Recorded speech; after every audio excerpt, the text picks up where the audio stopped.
Hello everyone, welcome to my channel Bluzoom Cloud. আমার নতুন একটা ভিডিওতে তোমাদের সবাইকে স্বাগত জানাই।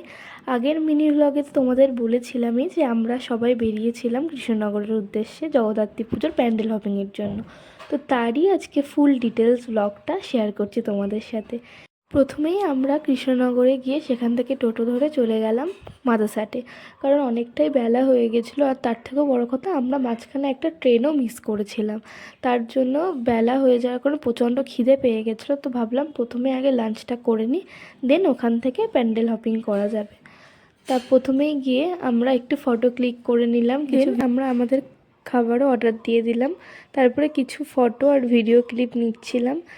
দেন গল্প করতে করতে আমাদের লাঞ্চও চলে এলো। আমরা মেনুতে ফার্স্টেই অর্ডার করেছিলাম বারবিকিউ চিকেন উইংস, বাট এটা অ্যাকচুয়ালি উইংস ছিল না, এটা হয়তো লেগ পিসেরই একটা পার্ট থেকে করা ছিল। দেন অর্ডার করেছিলাম ক্রিসপি চিকেন। আমাদের তো হলো এটা সিগনেচার ডিশ মাদাসাটের, তোমরা জেনেই থাকবে, আমরা গেলে কখনোই এটা মিস করি না খাওয়া। দেন অর্ডার করেছিলাম মাটন বিরিয়ানি। খাওয়া দাওয়া সেরে আমরা কিছু ভিডিও ক্লিপ নিলাম এবং ফটো তুললাম। এই জায়গাটা আমার খুব অ্যাস্থেটিক লাগছিলো, সেই কারণে কিছু ফটো এখানে দাঁড়িয়ে তুলে নিলাম। দেন আমরা ওখান থেকে টোটো ভাড়া করেছিলাম যাতে সব প্যান্ডেলগুলো দেখায়। অ্যাকচুয়ালি কৃষ্ণনগর খুব একটা পরিচিত না আমাদের কাছে, যার জন্য কোথায় কি প্যান্ডেল হচ্ছে সেটা আমরা জানতাম না। তার জন্য একটা গাইডেন্স হিসাবে আমরা টোটো প্যান্ডেলটা দেখলাম, ওটা খুবই সুন্দর ছিল। দেন গিয়েছিলাম এই প্যান্ডেলটায়।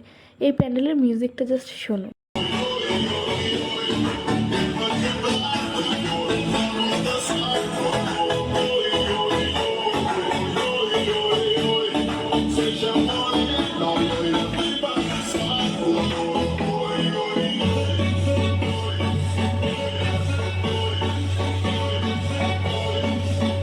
লাইট প্লাস মিউজিক প্যান্ডেলটা এত সুন্দর করেছিল, অসাধারণ। দেন গিয়েছিলাম আমরা বুড়িমা দর্শনের ক্ষেত্রে, যেটা ঐতিহ্যবাহী কৃষ্ণনগরের একটা প্যান্ডেল। কিন্তু ওইখানে গিয়ে আনফর্চুনেটলি মাকে সাজানোই হয়নি কোনোভাবে, কিংবা পুজোও হচ্ছিল না কোনো। একটু মনটা খারাপ হলো, বাট ঠিক আছে, মাকে তো দর্শন হলো যেভাবেই দেখি না কেন। মাকে মন থেকে ভক্তি করলে সেটা যেভাবেই দেখি না কেন সেটাই সম্পূর্ণ। গিয়েছিলাম এই প্যান্ডেলটা, এটাও খুবই সুন্দরভাবে ডেকোরেশন করা, লাইটিং দিয়ে বিভিন্ন ছোট ছোট কারুকার্যগুলো এত নিখুঁত, এত সূক্ষ্ম। আর মায়ের মূর্তিগুলো নিয়ে তো কোনো কথাই হবে না, এত সুন্দর।